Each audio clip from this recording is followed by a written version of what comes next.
বঞ্চিতদের সকল বঞ্চনার অবসানে ও দেশের মানুষের স্বার্থ রক্ষায় ভয়েস অব বেঙ্গলের একমাত্র উদ্দেশ্য। সকলকে সংগ্রামী অভিনন্দন জানিয়ে আজকের প্রতিবেদন শুরু করছি।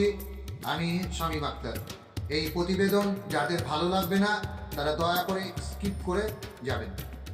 যাক, আপনারা এতক্ষণে জেনে গিয়েছেন যে কামিং শীতকালীন অধিবেশন চলাকালীন সময়ে আমরা দুটি কর্মসূচি গ্রহণ করেছি, কিন্তু বিশদে বলা সম্ভব হয়নি। আসলে এটা না বলতে পারার যে কারণ, সেই একটা পোস্ট, বাকি সব ল্যাম্প পোস্ট। অর্থাৎ বিধানসভা কোন দিন বসবে সেটা স্বয়ং মুখ্যমন্ত্রী জানেন, স্পিকার জানেন না। যদিও তারই জানার কথা ছিল। সন্ধ্যা 6টা পর্যন্ত খবর, তখনও বিধানসভার মিটিং চলছিল। যাই হোক, প্রথম কর্মসূচি হিসেবে আমরা রেখেছি বা সিদ্ধান্ত নিয়েছি সমগ্র শিক্ষা অধিকার যাত্রা। দ্বিতীয় কর্মসূচি হিসেবে আমরা রেখেছি শিয়ালদা থেকে রানী রাসমণি পর্যন্ত মহামিছিল।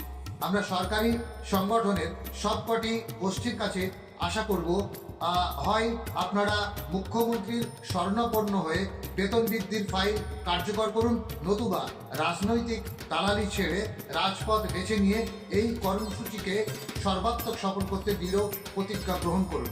আমরা মনে করি রাজপথ ও লড়াই আন্দোলনই একমাত্র মুক্তির পথ। সুতরাং সমগ্র শিক্ষা মিশনে কর্মরত শিক্ষক কর্মচারীদের বাঁচতে সাহায্য করুন, অন্যথায় তার পরিণতি হবে ভয়ঙ্কর।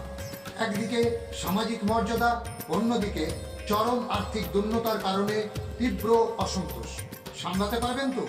সাধারণ শিক্ষক ও শিক্ষাকর্মীদের বলবো, আপনারা চূড়ান্ত প্রস্তুতি গ্রহণ করুন। এই আহ্বান রেখে আজকের প্রতিবেদন শেষ করছি। ইনকলাব জিন্দাবাদ। ভয়েস অব বেঙ্গল বঞ্চিতদের আস্থার প্রতীক।